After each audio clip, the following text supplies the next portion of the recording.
पहली in person quad summit recently Washington DC में conduct की गई जब prime minister Narendra Modi USA tour पर थे। इस समिट ने 21st सेंचुरी फॉरेन पॉलिसी के स्टार्ट को मार्क कर दिया है। इस समिट में कई बातें साफ हुई और कई स्ट्रेटजीज फ्यूचर को लेकर बनाई गई। क्वाड में दोस्तों इंडिया, द यूएसए, जापान और ऑस्ट्रेलिया शामिल हैं, जिनसे ये क्वाड्रिलेटरल यानी क्वाड ग्रुप बनाया गया है। इन सभी देशों ने मिलकर इंडो पैसिफिक रीजन में सभी के शेयर्ड फ्यूचर को रिकॉग्नाइज किया है। इस तरह से क्वाड का एक जॉइंट स्टेटमेंट इफेक्टिवली इन देशों को ओशियंस, चाइना और चैलेंजेस के एक बड़े पहाड़ के सामने खड़ा कर देता है। ये चैलेंजेस पहले की तरह तो नहीं होंगे, ये तय मान लीजिए, क्योंकि दांव पर न्यू वर्ल्ड ऑर्डर है जिसके नए स्टैंडर्ड्स और कॉपरेशन के नए तरीके होने वाले हैं। ये यूनाइटेड नेशंस नहीं है, बल्कि कन्वर्जिंग और कनेक्टिंग कंट्रीज का ग्रुप है। इन बातों से एक बात साफ होती है कि इंडिया न्यू वर्ल्ड ऑर्डर में एक अहम रोल प्ले करने वाला देश होगा। मीट में दोस्तों यदि सिंगुलर मैसेज की बात करें तो टेक्नोलॉजी रहा है। टेक्नोलॉजी इतनी मजबूत जो एक फॉरेन पॉलिसी की तरह काम आएगी। ये डीपली रिएश्योरिंग भी है क्योंकि 21st सेंचुरी में कोलैबोरेटिव फ्यूचर को देखते हुए टेक्नोलॉजी को बैकबोन बनाकर ही मल्टीपोलर वर्ल्ड ऑर्डर लाया जा सकता है।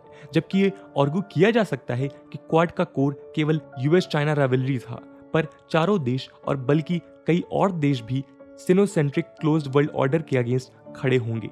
ऑल्टरनेटिव हमेशा शायद फेयर और इक्विटेबल नहीं होगा, पर ऐसा जरूर होगा जिसमें इंडिया का शेयर और पार्टिसिपेशन शामिल होगा। मीटिंग की प्रोसीडिंग्स को 3 C's ने कवर किया था, जो थे कोविड, क्रिटिकल टेक्नोलॉजीज और क्लाइमेट। इंडिया गवर्नमेंट के वैक्सीन एक्सपोर्ट और डोमेस्टिक लैक ऑफ वैक्सीन के ड्रास्टिक फेलियर के बाद एक्सपोर्ट पर रोक लगाई गई थी, जिससे क्वाड समिट में एक बार फिर शुरू करने का ऐलान भारत ने किया है। दोस्तों ये और इसके अलावा कई मुद्दों पर बातें क्वाड में हुई। इंडिया के लिए जरूरी हो गया कि 21st सेंचुरी की फॉरेन पॉलिसी को प्रैक्टिस में लाने के लिए भारत आत्मनिर्भर को रीराइट कर डोमेस्टिक पॉलिसीज को इससे सिंक में लेकर आए और डिफाइन करते हुए इसे 1970s के प्रोटेक्शनिज्म से अलग बनाए, वरना ये भी 50 साल पुराने प्रोटेक्शनिज्म की तरह बनकर रह सकता है। लेकिन दोस्तों आज का वीडियो क्वाड समिट के बारे में नहीं है। यह है क्वाड समिट के बाद हुई एक नई सिक्योरिटी पार्टनरशिप को लेकर जिसमें इंडिया शामिल नहीं है। ये नए सिक्योरिटी रिलेशनशिप को यूके, यूएस और ऑस्ट्रेलिया डेवलप कर रहे हैं, जिससे AUKUS नाम दिया गया है। दोस्तों सिक्योरिटी पार्टनरशिप में कैनबेरा को nuclear propelled attack submarines supply करने वाले सेंटर्स भी शामिल हैं। इससे एक बात साफ है कि ऑस्ट्रेलिया ने चाइना से रिश्ते बिगाड़ लिए हैं और अब पीछे नहीं हटेगा, और इसका मतलब ये है कि ऑस्ट्रेलिया अब क्वाड का एक मजबूत मेंबर होगा। ध्यान दें कि ऑस्ट्रेलिया की लोकेशन स्ट्रेटेजिकली इंपॉर्टेंट है जब बात इंडो पैसिफिक की होती है। इस डील से कई नॉन प्रोलिफरेशन सेंसिटिव्स को ओपन कर दिया गया है और इंडिया के लिए कई रास्ते खुल चुके हैं। हालांकि इंडिया ने AUKUS ग्रुप के बनने को लेकर डिसएग्रीमेंट जरूर जाहिर किया है, पर अब फ्रेंच सबमरीन्स को इंडियन नेवी में शामिल करने के रास्तों में अड़चनें खत्म हो चुकी हैं। AUKUS दोस्तों क्वाड के प्रभाव को कम नहीं करता है, बल्कि चाइना की दिक्कतें बढ़ाता है, और कम से कम फिलहाल ऐसा ही समझ में आ रहा है। ये इंडिया को इंडियन ओशन और जापान को आसपास के चाइनीज थ्रेट्स पर कंसंट्रेट करने देगा। AUKUS एक तरह से इम्पॉर्टेंट है क्योंकि ये कई मल्टीलेटरल ग्रुपिंग्स के लिए रास्ता तैयार करता है जो स्पेसिफिक पर्पसेस के साथ सामने आ सकती हैं। India, Australia, Indonesia, India, Japan, Australia, India, Vietnam, Japan, India, US, south Korea and so on. एक बड़ा group India, Australia, France offline है जब तक फ्रांस कंफर्टेबल ना हो जाए। नमस्कार दोस्तों, मेरा नाम है आदर्श और स्वागत है आपका स्टडी IQ में। इंडिया में फॉरेन पॉलिसी का रास्ता हमेशा से हिस्ट्रियोनिक्स में पढ़ने का विषय रहा है। यह हमेशा या तो सोवरेनिटी के सरेंडर के हिस्टोरिकल फियर से डील करता नजर आता है, या तो यहाँ इस बात को लेकर नाराजगी है कि आखिर क्यों यूएसए ने अपनी मोस्ट एडवांस्ड और sensitive nuclear military technology India के साथ शेयर करने की बजाय ऑस्ट्रेलिया के साथ शेयर करने का निर्णय लिया। दोस्तों इंडिया के कॉलोनियल एक्सपीरियंस के कारण हमें अलायंसेस में फंसना बहुत सही बात नहीं लगती है। इसका मतलब ये बिल्कुल नहीं है कि हम अलायंसेस को अवॉइड करते हैं, हम बस ट्रीटीज में बंधना नहीं चाहते और इंस्टेड हम इशू बेस्ड कोएलिशंस और पार्टनरशिप में रहकर ज्यादा काम करते हैं। इसका फ्लिप साइड ये होता है कि ऐसे में हम पार्टनर से हर नई टेक्नोलॉजी के हर हिस्से को नहीं मांग सकते, और जब भी नहीं मिलता तो नाराजगी दिखाते हैं। ये बात इसलिए सामने आ रही है क्योंकि रिसेंटली यूएसए ने ऑस्ट्रेलिया और यूके के साथ AUKUS सिक्योरिटी पार्टनरशिप की है।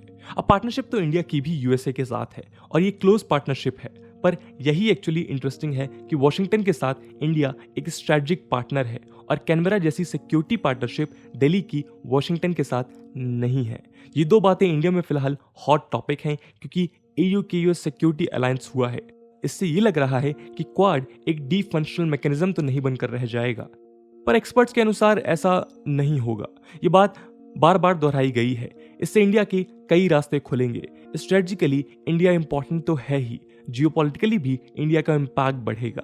EU के US क्वाड के लिए इंडो पैसिफिक में एक कॉम्प्लीमेंट की तरह है जो सपोर्ट ही करेगा और क्वाड की इंपॉर्टेंस को कमजोर नहीं करेगा। ये नया अलायंस इंडिया को कंस्ट्रिक्ट करने के बजाय स्ट्रेटजिक अपॉर्चुनिटीज और फ्रांस के साथ पार्टनरशिप को डीप करने की विंडो बनकर आया है। हाँ, इस वक्त इंडिया को इंटेलिजेंट मूव करना जरूरी है, जैसे कि globally new world order multilateral हो रहा है। नए वक्त की जरूरत है कि बाउंड्रीज के बियॉन्ड मैच्योर और इंटेंस डिप्लोमेसी से नई अपॉर्चुनिटीज बनाई जाए। ऐसे में EU के US एग्रीमेंट के आने का इससे अच्छा वक्त नहीं हो सकता है और इसलिए US के टूर पर जाने से पहले नरेंद्र मोदी ने फ्रेंच प्रेसिडेंट इमैनुअल मैक्रोन से फोन पर बात की थी और इंडो फ्रेंच स्ट्रेटजीज को इंटेंसिफाई करने को लेकर सारे डाउट्स खत्म कर दिए। हम जो देख रहे हैं वो जियोपॉलिटिकल टेक्टोनिक प्लेट्स की शिफ्टिंग है। इस शिफ्ट के बीच में सही वक्त पर इंडिया मौजूद है। इंडिया की यूनिक पोजीशन इस बात को असेट करती है कि टर्बुलेंस को हम अच्छे से टर्न कर सकते हैं।